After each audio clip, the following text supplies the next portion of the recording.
सीता का हरण रावण ने किया है। उस दिन तो आप रो रहे थे, आपको शरीर का ख्याल ही नहीं था, सुध बुध नहीं थी, तुम्हें भोजन की कहां से पूछता, और तुमने भोजन नहीं किया तो तीसरा दौना कम, प्रसाद मिला नहीं। राम जी बोले चौथा। लखन मुस्कुराने लगे। राम जी बोले हंस क्यों रहे हो?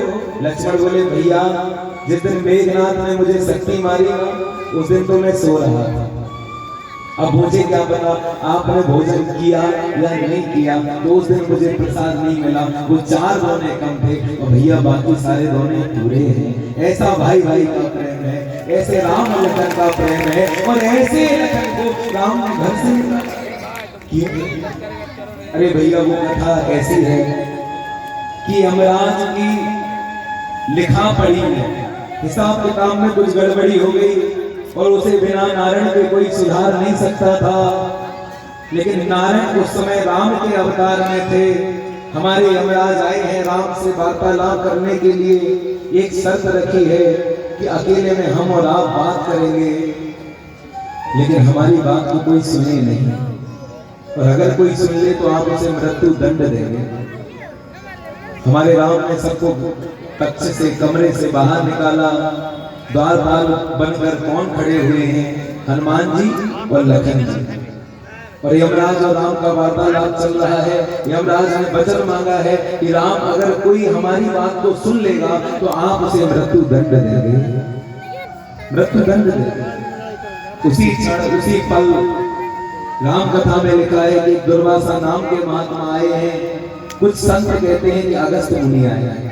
दोनों दरवाजे पर कोई संत साधु कोई महात्मा आ जाए उसे इंतजार मत कराना, सीधा मेरे पास लेकर आना।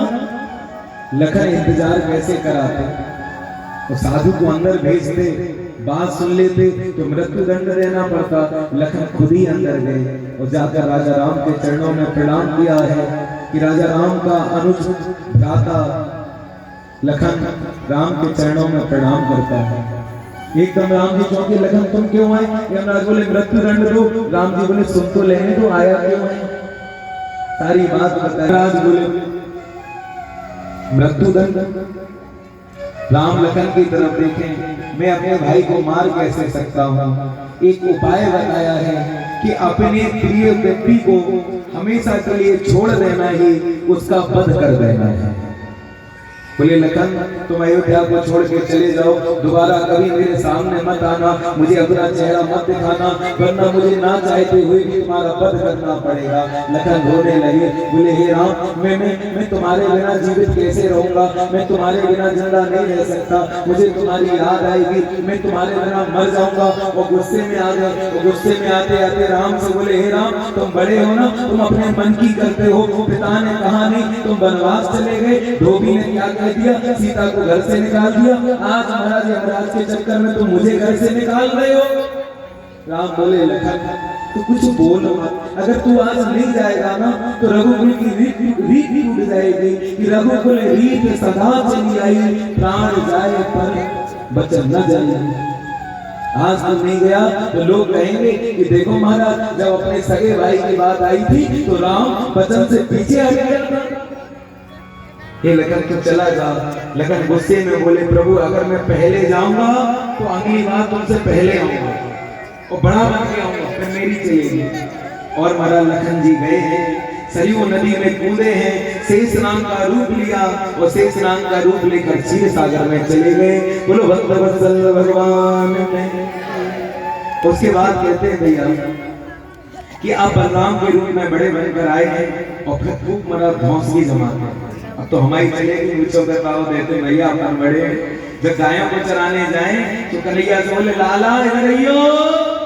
कन्हैया बोले नहीं था भैया नहीं आऊंगा। बोले मैं बड़ा कि तुम बड़े? बोले भैया तुम बड़े। बोले इधर आओ। कन्हैया है हाँ आदेश। बोले लेट जाओ। क्यों? बोले लेट जाओ चुपचाप। मैं बड़ा कि तुम बड़े? बोले आप बड़े। लेट गए। अब लगे बलराम जी पांव दबाने। कन्हैया कृष्ण बोले राव भैया खेलने जाए? बोले ना चुपचाप लेटा रहे, अभी और सेवा करूंगा। फिर पैर दबा रहे हैं। दाऊ भैया हम जाए खेलने? बोले चुपचाप लेटा रहे। कन्हैया उठ के खड़े हुए। दाऊ भैया बोले ये बताओ हम बड़े कि तुम बड़े? कन्हैया बोले दाऊ भैया तुम बड़े। बोले लेट जाओ। फिर लगे पैर दबाने। प्रेम से बोलो, जोर से बोलो। ऐसे बड़े बनकर आए हैं। इसलिए राम अवतार में लखन छोटे हैं, लेकिन कृष्ण अवतार में बलराम बड़े हैं, क्योंकि लखन गए पहले थे तो आए भी पहले। बताओ अच्छी राम कथा सुनाई कि नहीं? हट पे एक बार जोर से बोलो, राम कथा बढ़िया लगी कि नहीं? तो एक बार जोर से बोलना पड़ेगा, बोलो जय श्री राम, जय श्री राम, जय श्री राम। अभी मेरी राम कथा है।